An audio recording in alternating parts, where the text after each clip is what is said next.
You are looking at Julian's pronunciation guide, where we look at how to pronounce better some of the most mispronounced words in the world, like this other curious word. But how do you say what you're looking for today?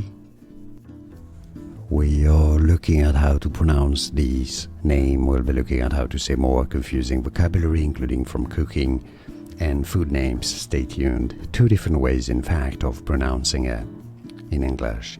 Either vanillin, vanillin, with a stress on the first syllable, vanillin, or vanillin also exists in.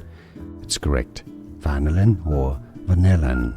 And now you know. Like this video if you found it useful. Appreciate your support. More videos for you here to learn more. Thanks for watching. Here are more videos on how to pronounce more confusing words and names too many mispronounced. Like this video if you found it useful. Appreciate your support. I'll see you soon and thanks for watching.